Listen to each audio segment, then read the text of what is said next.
Have you ever wondered what might happen to a civilization that discovers something it was never meant to touch, some secret so powerful, so corrosive, that it erases not only its people but every trace of its existence? This is the forbidden thread running through 10 lost civilizations that vanished after unlocking dangerous secrets.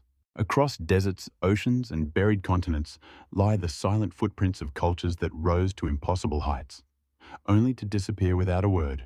Some claim natural disaster. Others insist on war or famine. But the deeper you dig, the stranger the patterns become, especially when the final artifacts point to knowledge far ahead of their time. Today we're going to follow that pattern, piece by piece, clue by clue. And by the end, you may find yourself questioning how much of our own world's history has been deliberately erased, and why. If mysteries like this fascinate you, stay close. There's a lot in this story you won't want to miss. Number 10 is the Ubaid shift, a forgotten Mesopotamian culture that seemed to leap from primitive settlements to advanced societal design in what archaeologists still consider an impossible timespan. The Ubaid people emerged around 6000 BCE, but their architecture, irrigation systems, and ceremonial structures appear as though they belonged to a civilization thousands of years more mature. It's as if they inherited knowledge rather than developed it. What makes the Ubaid so unsettling isn't just their sudden rise, it's the strange artifacts they left behind.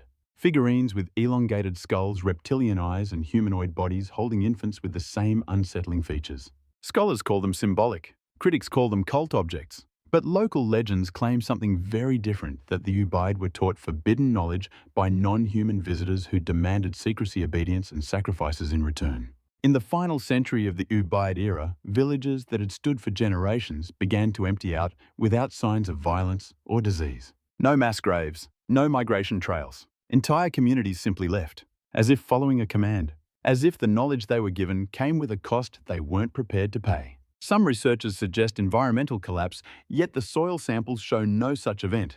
Others propose internal conflict, but there are no burn layers and no signs of siege. Instead, the Ubaid vanish in a pattern seen nowhere else in ancient Mesopotamia. A coordinated departure, like an exodus toward an unknown center point. Even stranger, the Ubaid disappear just as the earliest Sumerian cities rise, already carrying traces of Ubaid-style knowledge. But the Ubaid themselves, gone. Almost as if they unlocked something powerful enough to build civilizations and dangerous enough to erase their own. Number 9 is the people of the Coral Road, an ocean-spanning civilization whose existence is known only through scattered clues on islands thousands of miles apart. Long before Polynesian navigators mastered the Pacific, this culture appears to have traveled across it, leaving behind megalithic docks, coral-based inscriptions, and star-aligned stone markers that suggest a mastery of astronomy rivaling that of ancient Egypt. Their greatest mystery is the Coral Road itself, a chain of underwater stone platforms stretching across a route far too long, too consistent, and too intentionally placed to be random geology. Some claim these platforms were once above sea level before rising waters buried them. Others argue they were deliberately constructed for ceremonial migration trade, or something far more secretive, a guided path for those deemed worthy to follow. But every island that bears traces of this culture also holds an oral warning that the Coral Road was not merely a route, but a boundary, a shield, a map protecting knowledge that could only be approached in cycles, and only by those who understood its dangers. The people of the Coral Road vanished rapidly. Villages abandoned, canoes left to rot, stone calendars stopped mid-construction. The final settlements show signs of evacuation, yet no enemies, no great storm, no volcanic trauma. Instead, their disappearance coincides with changes in the night sky noted in islander lore, the dimming of a guiding star said to be the civilization's celestial protector. When the star faded, so did the people. Modern oceanographers who map the deepest sections of the Coral Road find something troubling. The platforms angle continuously downward, as if pointing to a final destination swallowed whole by the ocean. A destination no diver has ever reached, and no sonar fully captures an abyssal void where the Coral Road ends abruptly, as if something massive once stood there and then fell. To this day, coastal elders warn, do not follow the Coral Road to its end. Whatever their ancestors unlocked beneath the ocean, it was powerful enough to erase an entire seafaring world, and secretive enough that the waves still guard it fiercely. Number 8 is the Mirror Dynasty of Lop Nur, a desert civilization that flourished in what is now Western China, near the shifting sands of the Taklamakan. Today, Lop Nur is a dead zone, silent, wind-blown and hostile. But beneath its dunes lie the remnants of a people whose technology and sudden disappearance still defy every established timeline of ancient Asia. The Mirror dynasty earned its name from the polished obsidian panels discovered in their ruins.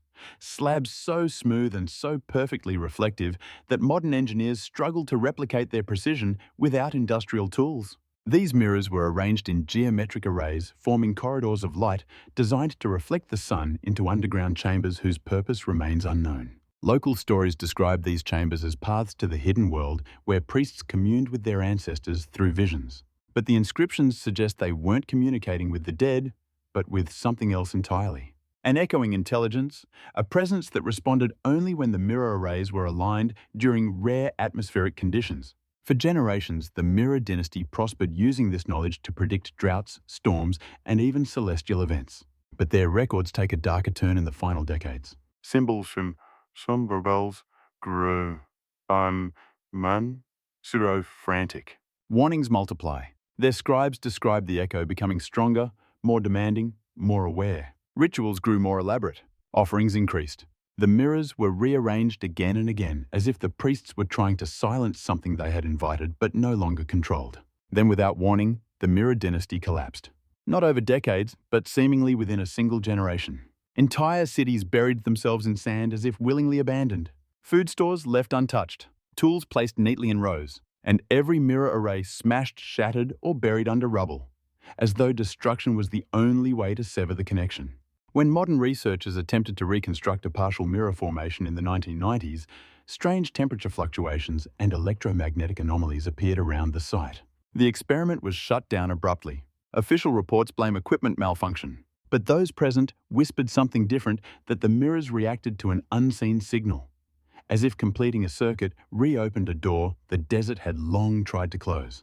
To this day, Lop Nur remains a restricted zone, and the mirrors of the Vanish dynasty continue to warn us. Some reflections show more than just our world, they reveal what's staring back. Number 7 is the Celestial Weavers of Sechat's Rift. A civilization hidden deep within the canyons of northern Africa, where unsettlingly precise stone glyphs spiral down cliff walls like the grooves of an enormous record. The weavers lived in a network of fortified cliffside dwellings, accessible only by narrow rope bridges and carved handholds, yet their astronomical knowledge was centuries ahead of nearby cultures. What makes the Celestial Weavers extraordinary isn't just their architecture, but the Rift Codex, an immense sequence of etched stone panels documenting the movements of stars invisible to the naked eye. These engravings map faint spectrums and oscillations modern scientists now associate with pulsars. The weavers recorded these patterns thousands of years before telescopes existed. Oral tradition claims they didn't observe the stars, they heard them. According to their myths, certain cliffs in the canyon vibrated on clear nights, resonating with cosmic frequencies. The priest astronomers described these vibrations as whispers from the sky, messages they believed were instructions meant to guide humanity. But the codex grows darker as it continues. The final panels depict an immense spiral collapsing inward, symbols for silence, heat, and arrival carved repeatedly like a warning. The weavers believed they had translated something they were never meant to understand, an approaching event tied to celestial cycles. Their final records describe frantic activity, mass cave ceilings, the burning of archives, and the hurried construction of underground vaults sealed with stone mechanisms still too complex to decode. And then vanishment. The cliff dwellings remained perfectly intact. No signs of war, no disease, no migration path. Just an empty world, as if its inhabitants stepped into the earth and closed the door behind them. When early explorers broke through one of the sealed vaults in the 1930s, they found only a circular chamber with a scorched center stone fused into glass as though exposed to heat beyond natural fire. Instruments malfunctioned around it. Compasses spun wildly. Today, the canyon still emits faint vibrations on certain nights, unexplained hums that seem to pulse in long rhythmic intervals.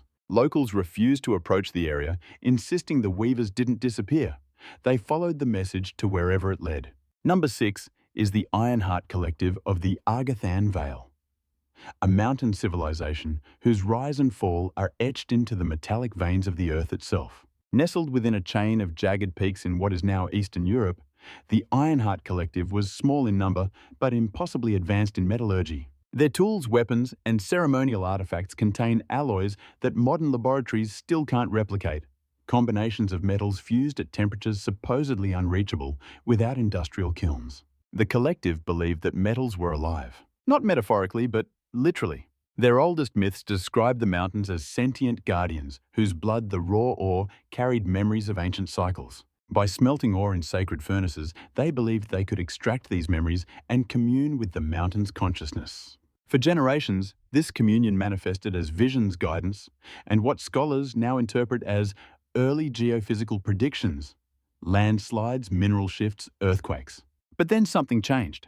Excavated tablets describe a period known as the Deep Resonance, when the furnaces began responding on their own.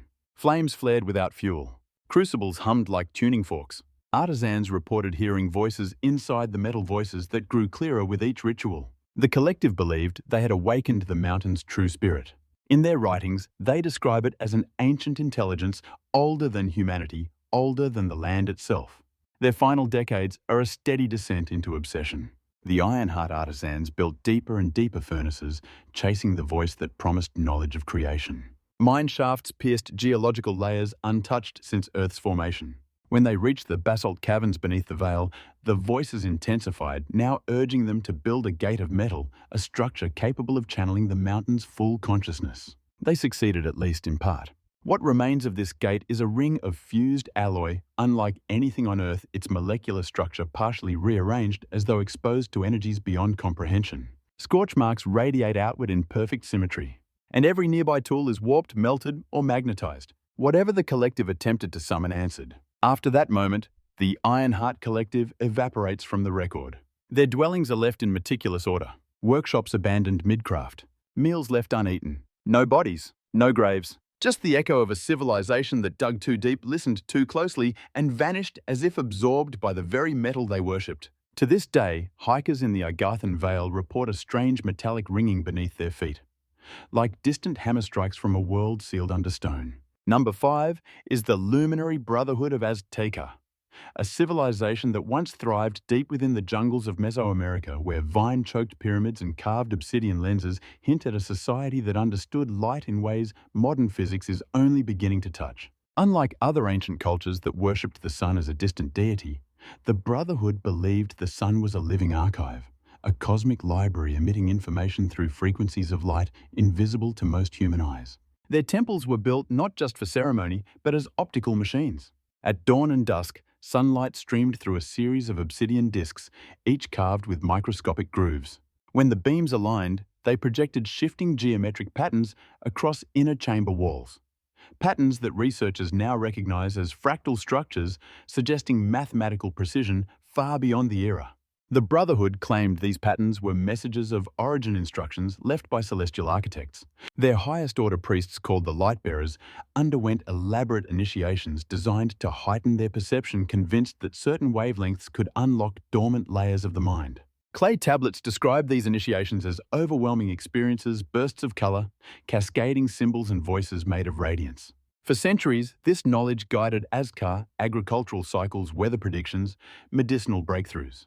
But buried beneath the harmony was a danger they tried desperately to conceal, a secret encoded in a rare solar alignment that occurred once every few thousand years. Their final records grow frantic. Priests describe the descent of the dark halo, an eclipse-like event in which the projected patterns twisted violently, forming shapes the Lightbearers had never seen. The tablets say the sun's message turned from knowledge to warning. After the dark halo, the people of Azkar attempted to destroy their own temples. Lenses were smashed. Chambers sealed, symbols carved over with chaotic marks. It was as though they believed the light itself had become contaminated, corrupted by a frequency that was never meant to touch human consciousness.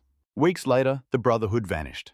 Not slowly, but in a single abrupt collapse. Entire cities swallowed by jungle in a generation. No evidence of war, no mass burials. Just silence and temples abandoned mid-destruction, as if whatever they feared arrived before they could finish. Modern explorers who step into the remaining lens chambers report strange visual distortions, spirals of color, peripheral shadows, and an overwhelming sense of being watched by something just beyond the light. Scientists blame eye fatigue. Local guides refuse to enter at all. The Brotherhood's final engraving shows a single figure shielding its eyes from a radiant vortex descending from the sky, a final warning carved in stone. Do not gaze into the messages that burn. Number 4 is the Thalassian architects of the Sapphire Expanse, a civilization that once dominated a chain of islands now swallowed by the Indian Ocean. Their ruins lie scattered across seamounts and submerged plateaus where divers have discovered vast stone platforms arranged with impossible precision triangles, spirals, and concentric rings carved directly into bedrock as though shaped by tools far beyond their time. The most haunting discovery is the resonant vault and underwater chamber whose walls emit low-frequency vibrations when struck even lightly. The tones resonate through the water in perfect harmonic intervals, suggesting the architects understood acoustics with a sophistication rivaling modern engineering. Legends from nearby coastal peoples describe the Thalassians as those who spoke to the sea, able to calm storms or summon distant fish shoals by manipulating sound. But their greatest creation, and perhaps their downfall, was the Sapphire Column, a towering structure that once rose above the ocean surface like a crystalline spire. Its foundation still exists far below a fused mass of stone and mineral glass that appears to have been melted into shape by temperatures no volcano could produce. Carvings around its base portray the column as a conduit, a device meant to draw wisdom from the deep sky and anchor it to the sea. The Thalassians believed two realms overlapped at the column, the heavens above and the abyss below. By harmonizing both through vibration, they claimed they could hear the voice between worlds, a force they revered as the first architect. For generations, this communion brought prosperity, abundant harvests, stable weather, and a golden age of maritime exploration. Then the tones changed. Records etched on preserved stone tablets tell of the discord, a sudden shift in the column's harmonics. Instead of calm, the vibrations sparked panic among the priest engineers. They described the new resonance as predatory, an intelligence probing from the other side, responding to the architect's calls with growing hunger. The final carvings show panicked figures attempting to dismantle the column, breaking apart the very foundation they had once treated as divine. They failed. Something catastrophic happened in the following years. Coastal myths describe a night when the sea glowed with blue fire, followed by earthquakes, and a monstrous wave that swallowed the islands whole. When the waters settled, the Thalassians were gone along with most of their homeland. Modern sonar maps reveal a strange anomaly, where the column once stood, a spiraling depression in the seafloor, perfectly circular, as if the ocean itself collapsed inward. Some researchers speculate that the Thalassians triggered a geological chain reaction. Others whisper that they opened a door, and something answered from the deep. To this day, divers near the Sapphire Expanse report hearing faint harmonic pulses in the water resonances that feel less like echoes and more like invitations. Number 3 is the Obsidian Covenant of Kalrin, a civilization buried beneath the volcanic highlands of what is now central Anatolia. Their cities were carved entirely underground labyrinths of basalt corridors, cavernous halls and blackstone towers that loom over subterranean lakes. The Covenant believed the surface world was merely a veil, while the true essence of existence pulsed beneath the earth like a sleeping titan. Their greatest achievement was the Obsidian Codex, a library of etched tablets documenting their experiments with geothermal energy and seismic harmonics. The Covenant's engineers learned to channel volcanic heat through crystal-lined conduits, creating power sources so stable that their underground chambers remain warm to this day. It was technology millennia ahead of its time, controlled, sustainable, and eerily precise. But hidden within the codex is a recurring symbol, a spiraling eye surrounded by fractured lines. Translated passages describe it as the Deep Watcher, an ancient intelligence suspended beneath the molten river, observing the surface world through vibrations. The Covenant believed this entity slept within the Earth's mantle, dreaming, and by manipulating geothermal currents, they could listen to its dreams. At first, these dream signals brought knowledge, mathematical insights, architectural breakthroughs, and predictions of volcanic eruptions long before they occurred. The Covenant thrived, but as their experiments deepened, the signals changed. The dream eye no longer whispered instructions. It demanded attention. It called for expansion. It urged the Covenant to excavate deeper, carve broader tunnels, and construct vast basalt resonators designed to amplify the signals. Some tablets hint that descent arose. A faction of priests believed the Watcher was not dreaming, but waking. They begged the engineers to shut down the resonators, fearing the entity's awareness was turning toward them. But the ruling council ignored the warnings. Progress was too intoxicating. The promise of unlocking the Earth's hidden consciousness felt too close.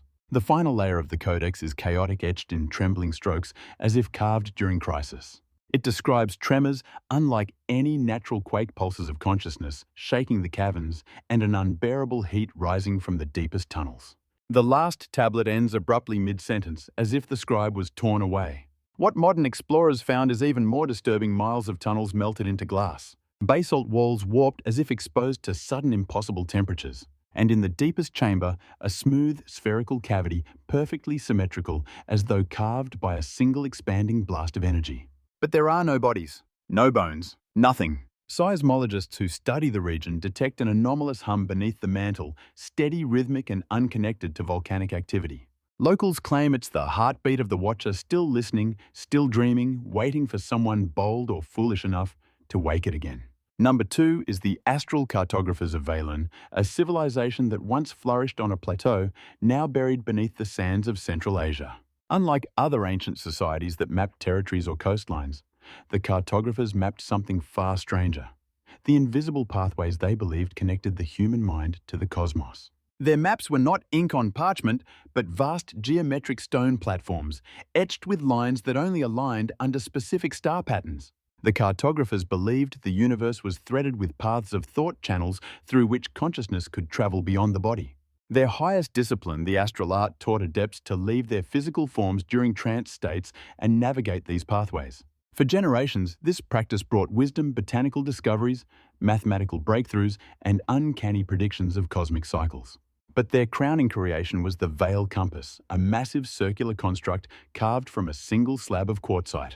When starlight struck the compass at certain angles, the stone vibrated with a subtle energy that the cartographers interpreted as a doorway and opening into the mental fabric of the universe. Only the most skilled adepts were permitted to approach it. For decades, the results were extraordinary. Adepts returned from their astral journeys describing new star systems, uncharted realms of geometry, and patterns of consciousness that shaped life itself. These revelations propelled Veylun into a golden age of insight. Then came the anomaly. One night, during a rare celestial convergence recorded in their star annals, the Veil compass began vibrating before any adept approached. The stone hummed with a frequency no one had ever observed, low, metallic, almost sentient. Against warning protocols, a seasoned cartographer stepped into the compass's alignment to stabilize it. He never returned. His body remained standing, eyes open, unblinking, mind utterly vacant. His consciousness, his very self, had been severed, as though pulled through a door that was never meant to open in that direction. After this, the compass activated on its own at unpredictable times. Vibrations intensified. Stone dust rose from the ground as though pulled upward by invisible threads.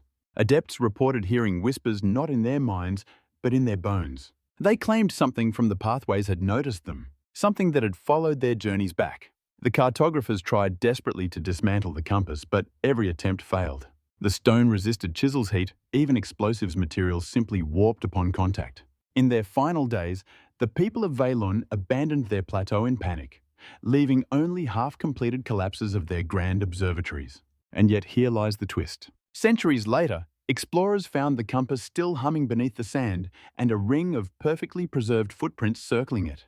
Only the footprints. No bodies, no tools. As if a group of people approached the compass long after Veylun's fall, drawn to it, and vanished without a trace. Today, satellite scans detect periodic pulses from the buried plateau. Mathematically precise, increasing, almost like a beacon, or a reply. Number 1 is the silenced empire of Naru'Kesh, a civilization so advanced and so anomalous that many researchers insist it never existed at all. Yet scattered across 3 continents are identical fragments of black gold alloy, thin metallic sheets etched with microscopic patterns resembling circuitry. These fragments match no known metallurgy, ancient or modern. They are the only surviving traces of a people whose greatest discovery may have been the very thing that destroyed them. Naru'Kesh appears to have emerged abruptly without a developmental arc. One century, the region showed only scattered hunter-gatherer groups. The next, colossal obsidian towers, now collapsed into dust, rose across the plains. The empire's scholars were obsessed with a concept they called the prime frequency, an underlying vibration they believed governed reality itself. Their temples were not temples, but resonance chambers. Their monuments acted as tuning devices, and their leaders, known as the echo-bearers, were said to manipulate these frequencies to alter matter perception, even time. The most unsettling records come from the frequency vaults caverns carved beneath their capital. Here, the echo bearers conducted experiments using crystalline rods and layered metal plates. Engravings depict them standing in rings of light surrounded by symbols for memory origin and unmaking. It seems Naru'Kesh believed they could rewrite the fabric of the world, change history retroactively by altering the prime frequency. At first, these experiments were small, healing the sick, increasing harvests, reshaping stone. But ambition metastasized. The echo bearers sought to unlock a deeper layer of the frequency, one that, according to their records, does not resonate. It devours resonance. A frequency without harmony, without pattern. A silence so total it erased anything it touched. Their final inscriptions are carved in frantic, spiraling scripts. They describe the moment the Empire heard the silence speaking back. Vibrations failed. Light bent unnaturally. Structures dissolved without burning or collapsing, as if the atoms themselves had forgotten how to exist. The silence spread like an infection. And then, nothing. Archaeologists note that the region where Naru'Kesh once stood is an impossible blank spot. Soil layers missing fossils, absent stone formations, unnaturally smooth. As if something scrubbed the land clean. Only trace artifacts, scattered far from their origin, hint at a civilization that tried to manipulate reality and was erased from it instead. Even more disturbing, modern physicists analyzing Naru'Kesh fragments detect irregular pulses, fleeting disruptions in electromagnetic fields, as though the alloy is still resonating with an ancient signal. A signal that feels less like a memory and more like a reminder. A civilization that tried to rewrite reality may have succeeded, just not in the way they intended. Civilizations rise and fall, but the ones we explored today leave behind more than ruins. They leave warnings, echoes etched in stone, humming beneath oceans, vibrating through metal and memory. Each vanished culture reached for knowledge beyond its age, and paid a price written not in myth, but in the quiet spaces history refuses to illuminate. Perhaps the greatest mystery isn't what they discovered, but why their stories follow the same pattern: ascent, revelation, obsession, disappearance. If so many worlds before ours touched the edge of something dangerous, what does that mean for a civilization like ours? One advancing faster than any that came before. As we piece together these forgotten fragments, we're left with a question that lingers long after the final frame fades. Are we uncovering their secrets or repeating their steps? More hidden histories are waiting, buried just beneath the surface stories that might change everything we think we know about the past. And the next one is already on its way. Thank you for watching until the end. If you enjoyed today's story, make sure to like and subscribe it. Truly helps me create more content for you.